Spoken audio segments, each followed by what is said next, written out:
Magandang araw po sa inyong lahat mga kababayan at welcome back dito po sa PNR. At ito nga mga karibin natin, breaking news. Grabe to, nasyak ang palasyo kung nasaan VP Sara tumistigo. Tinapo si BBM, Tamba at Lisa. Yan mga kababayan, patungkol po riyan ang ating alamin at bibigyan ng komento ngayong araw na ito. Pero bago pong lahat, kung di ka pa nakapag-subscribe sa ating channel, please subscribe. At palike na rin po ng video natin. Maraming salamat po. At eto na nga, simulan na po natin to. Sawa na ang bayan ko sa magnanakaw na tao. Ito ang balita ngayon. Senator Amy Marcos, binasag na ang katahimikan at tila pumanig na sa mga Duterte. Marcos administration, tila nilaglag na nga ba at kringguhunasan, sumabog na sa galit at tila inilabas ang buong katotohanan. Nagbigay babala. So yan mga kababayan, no? Ayan na naman po, si Senator Amy Marcos, diba? Well, anyway, kung nasa tama naman po siya ngayon, wala tayong magagawa. Ganun po talaga Pero wag po natin aalisin, no? Yung ating sinasabing mangga ang Marcos. Sapagkat napatunayan na po natin, no? Si Senator Amy Marcos, PBBM, no? Na ginamit lang talaga ang mga Duterte. So, ngayong pagkakataong ito, mga kababayan, maaaring, no? Si Senator Amy Marcos ay nagsasabi ng totoo patungkol po dito sa mga isyong ito. But then again, mga kababayan, huwag na po tayong magpapabudol sa susunod, di ba? Eto isipin po natin, may nakita kong nag-comment, sabi niya, tayong mga Pilipino, madala na tayo, no? Madala na daw tayo. Kasi yung mga kandidato na gumagastos ng bilyones sa mga advertisement nila, no? Ay maaaring yung mga kandidato na posibleng gumawa ng kalokohan. Kasi isipin mo, gumagastos sila ng bilyones, no? Tapos magkano lang bang sweldo ng isang senador, di ba? O saan nila kukunin yung puhunan nila? At dalawa po, ito sinishare ko lang mga kababayan, dalawa po. Sa mga senador ngayon or sa mga tumatakbong senador ngayon, ang may bilyones na po ang nagagastos, no? Hindi pa opisyal ang pangangampanya. At yun po ay si Senator Amy Marcos at si Villar, no? Yung anak ni Senator Cynthia Villar, nako. Wala sa taong bayan patungkol sa West Philippine Sea. Pero bago ang lahat mga ka-update, kung bago ka pa lamang sa aking channel, ay mag-subscribe ka na at huwag kalimutang i-click ang notification bell para mas updated ka sa lahat pa ng bagong videos na i-upload namin. At ito na nga mga ka-update, kamakailan nga lamang tila nagdeklara na si Vice President Sara Duterte na ang mga Duterte ay tatakbo sa 2025 senatorial election.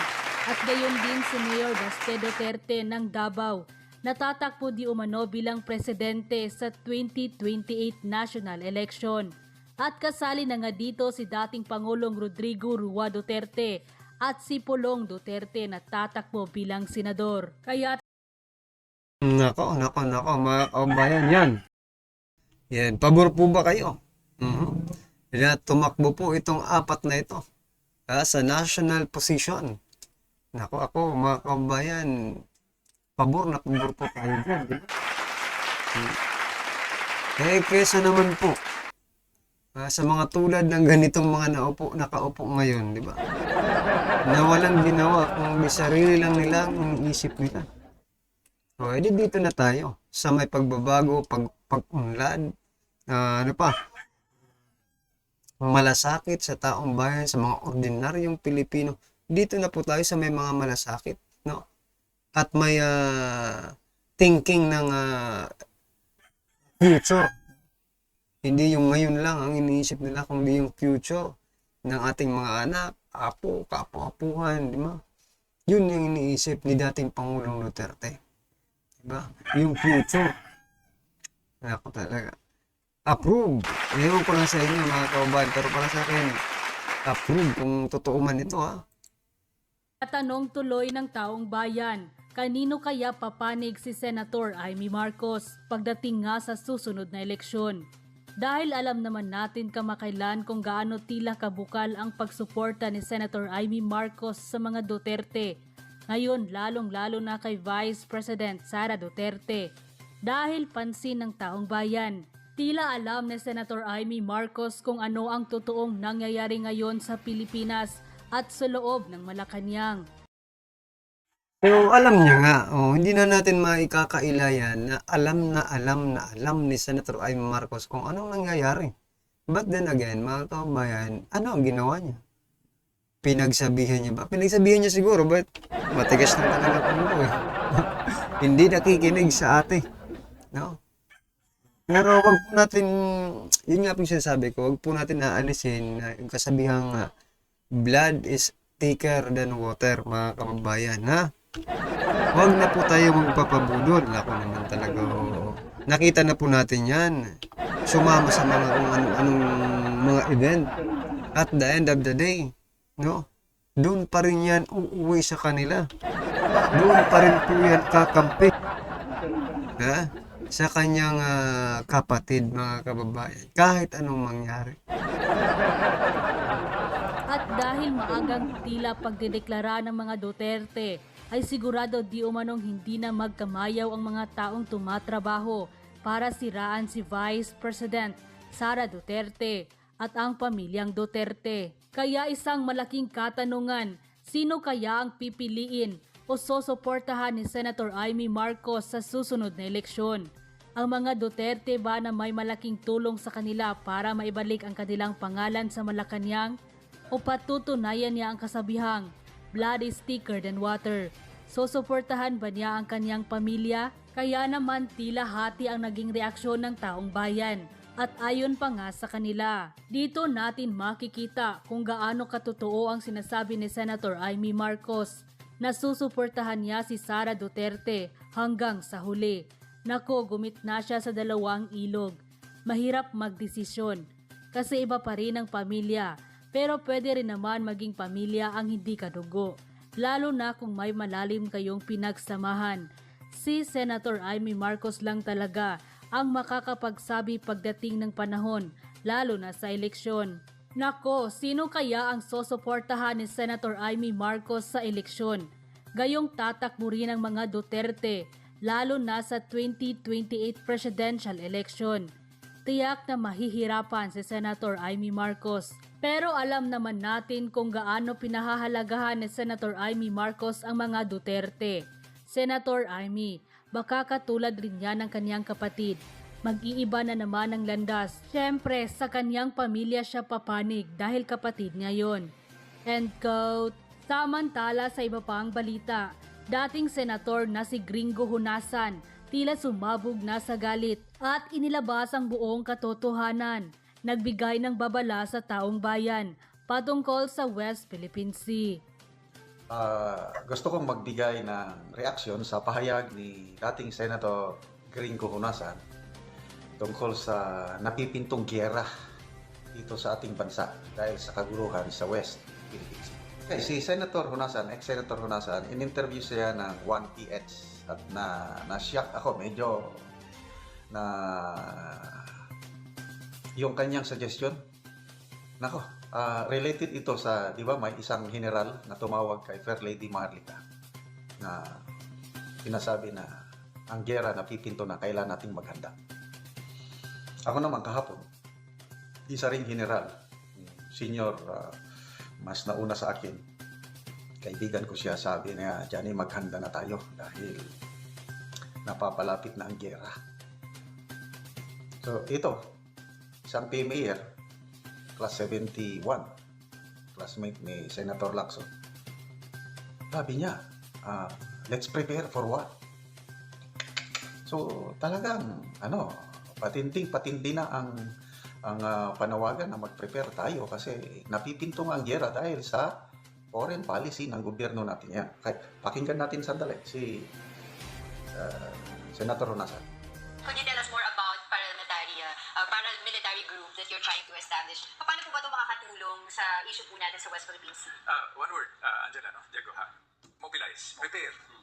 Since there are so many variables changing every day, and when you deal with a country with a 5,000 year history, Mobilize. Prepare. Anong ibig sabihin nun? The whole citizenry maghanda. Yun ang ibig sabihin ng mobilization. We are dealing with China with a 5,000 year history. Delikado. Ituloy natin, ha?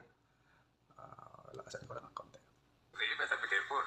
Diba? What I'm trying to say is, since we have no control, Yes. and we cannot even manage these variables, no, important thing is to prepare. We are the author of the National Disaster Risk Reduction Management Law. If we can prepare for typhoons and earthquakes and natural calamities, we can shift gears and prepare to mobilize, no, our entire population. That's right. To address this issue. Singit ko lang mga kababayan, no? Narinig ko po kasi yung prepared daw about sa typhoon, no? Hindi nga nakapaghanda eh. Ilang bagyo na ba? Sisingit lang natin, ha? Ilang bagyo na ba ang dumaan? Naghanda ba? Ang sabi lang po ng ating Pangulo, padaanan muna natin ang bagyo. Tapos saka na po natin tulungan yung mga nasalanta. Where is the preparedness, mga kababayan? Nasaan po? Sa statement na yun, ang nagsasabing mag-prepare kayo. Ha? Dahil wala pa ang bagyo, mag-prepare kayo. Hindi po, ang pag-prepare po, hindi po pagkatapos. No? Hindi po pagkatapos. Before makapasok ang bagyo, yun po ang preparation. No? Pero doon po sa naging statement ng ating Pangulo, wala po akong naririnig or wala po akong na-analyze, mga kababayan, na nag-prepare. Kasi ang sabi niya, patapusin na muna yung bagyo.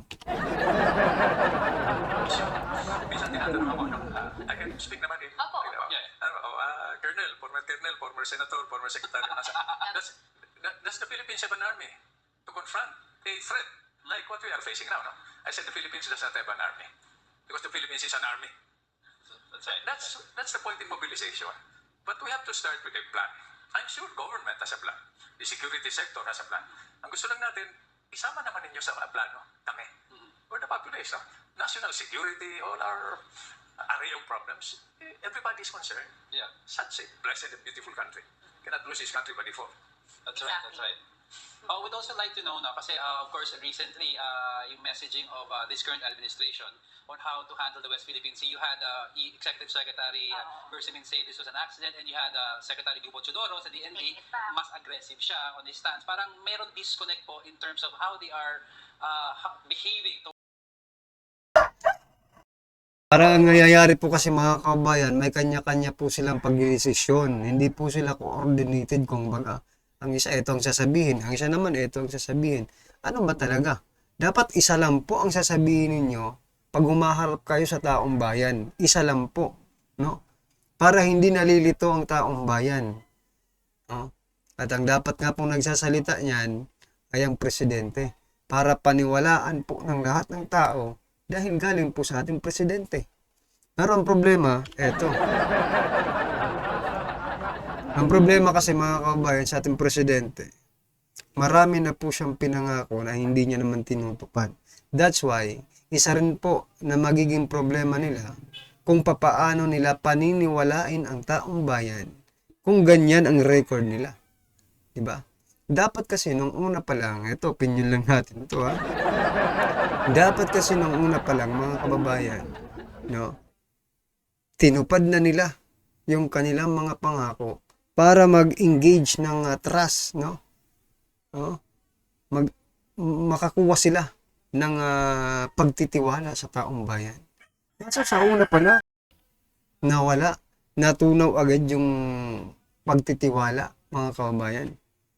No? Sapagkat sa dami-dami ng sinabi, kabaliktaran po ang nangyayari. Correct me if I'm wrong, mga kababayan. 20 pesos na kilong bigas, walang nangyari. Diba? Ano pa? 5,500 flood control projects. Wala tayong nakita. Diba? Hinahanapan sila. Ano pa? Ha? Kaliwat ka ng yan, corruption. Hindi nagsasalita. O, paano ka pa magtitiwala? Yan ay opinion lang natin, mga kababayan. Baka sakaling parehas po tayo, no? Ng opinion patungkol po sa ating gobyerno. Pero ganun pa man, mga kababayan, kung ano man ang inyong opinion, i-comment nyo na lang po sa baba, okay? Towards what is happening sa West Philippine Sea. What is your take on that? That's above my salary rate. Yeah, no, that's their call. Yeah. The important thing is we Okay, so, klaro Sabi niya, let's prepare for what? Ano ba ito? Napasok natin. Doon lang ako nang mag-react yung tanong ng mga host. Yung messaging ng gobyerno ito, pabago-bago. Sabi ng chairman ng National Maritime Council, bagong create na council lang yan to address West Philippine Sea issue. After yung nangyari na banggaan, na saktan nating mga sundalo, napahiya na tayo, sabi pa na, aksidente lang daw, misunderstanding. Ano ba yan? Binayok. Nabahag ang buntot. Tapos, ang Secretary of National Defense, iba naman sinasabi na deliberate. Nakaka-confuse.